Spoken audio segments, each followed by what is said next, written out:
As the World Championship concludes, it turns out that there was actually quite a small number of champions played this year relative to the overall pool. Only 50.8% of all the champions in the game were played this year throughout the tournament, which all in all leaves a full 59 champions that were completely unplayed, as well as 20 or so champions who were only played once or twice across a total of 78 games, while 70% of the total picks and bans went to the most popular 16 champions. As we break down the most underplayed champions at Worlds, we will not be looking at any champions who were played in more than 2 or 3 games, while also not looking at champions that, although may not have seen much play, they were heavily banned, such as Alistar, and so they weren't played for that reason. And let's jump right into it. Starting with number 5, we have Rammus, and he's only solo on this list since he was actually played twice, so we did get to see him a little bit in the tournament, albeit not much. Rammus is a jungler that's incredibly gank heavy and just dominates the early game, while also not losing to strong early pressure such as Lee Sin. He works great when your team plays powerful lanes, and as we saw in the 2 games that he was played, he can be quite strong versus the right team comps and help your laners run away with the game while still being a strong tanky presence. One thing Rammus suffers from is a lack of clear speed, which is actually a big part of the jungle in competitive play, since ganks are so difficult to pull off due to the overall communication teams use to track junglers and avoid ganks, as well as through team warding and passive play. This often results in a farm fest jungle early game with just 1 or 2 potential gank opportunities, so Rammus can fall behind quite quickly if you can't make the most of those opportunities due to his low clear speed.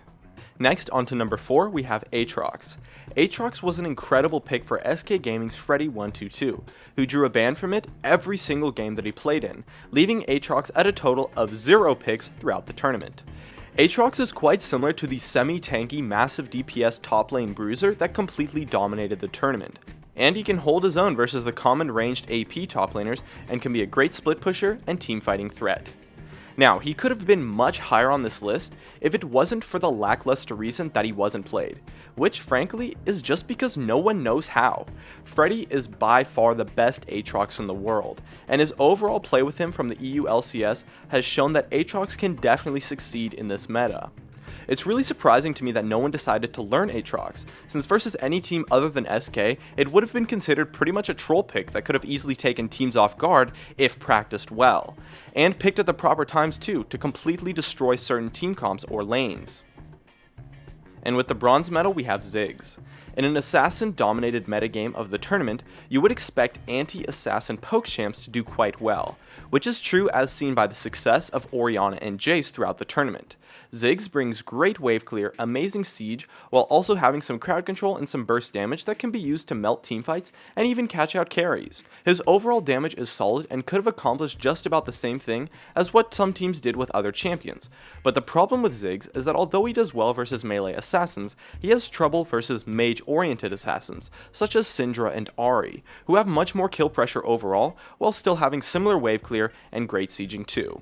They sacrifice some siege and poke potential for kill pressure and long-range crowd control, something that the sieging meta has heavily shifted to. Instead of clearing waves and poking down the tower, that doesn't work as well now since every team being played has amazing wave clear, so instead teams will just try to land crowd control and either pick off or force out teams from the tower, to eventually take it down after a small skirmish or tower dive, something that Ziggs is okay at, but definitely not the best, and so he wasn't played that much.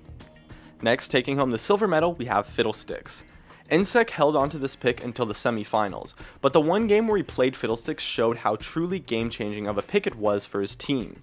Royal Club was able to use Fiddlesticks to completely catch OMG off guard and pull off an incredible comeback, largely due to some amazing Fiddlesticks ultimates that are in reality not that difficult to set up, and of course can completely destroy teamfights, even when behind. Insec held on to this secret pick for quite a long time, and if more people were aware of it, they may have picked it up as well, since it did show to be pretty much the game-deciding champion in the game it was played, despite a poor early game from his team as a whole. However, Fiddlesticks can suffer versus strong early jungle pressure versus champions like Lee Sin, so it's not something that can really be blind picked and often has to be banned around in order to be played. And lastly, bringing home the gold medal for the most underplayed champion at Worlds this year, we have Nunu. Nunu had an incredible showing in the NA LCS playoffs and drew permabans from multiple teams, such as TSM and Curse, due to his overall objective control power. Nunu has the potential to be a great pick since he's tanky enough to not suffer early versus high early pressure junglers such as Lee Sin, while still having great objective control, and can lead to some great plays such as 18-minute Barons and tons of free dragons, while also buffing up the 80 carries in a tournament filled with 80 carry superstar players. I really expected Nunu to be played a ton throughout the tournament after seeing the NALCS playoffs, but instead the meta shifted to gank heavy junglers that can snowball the game really hard with just 1 or 2 kills, such as Lee Sin, Kha'Zix, and Rengar. Nunu doesn't have the best ganks, and while although he can do great in a protect the 80 carry comp as we saw a ton of in the NALCS playoffs, he can struggle in comps that do not make great use of his kit, such as the more popular assassin oriented or siege comps that were the main meta played throughout the tournament. And so, those were my top 5 picks for the most underplayed champions at Worlds this year. It was a pretty difficult list to make since I did want to keep it to only 5 champions, so let me know what other champions you thought were underplayed in the tournament, and why, in the comments below. Anyways, my name is Jeremy, and that's it for my video on the top 5 underplayed champions at Worlds. Be sure to stay connected at facebook.com/gamingcurios, drop a like, share this video, and make sure to subscribe for some more awesome content in the future. And as always, thank you so much for watching, and I'll see you guys next time.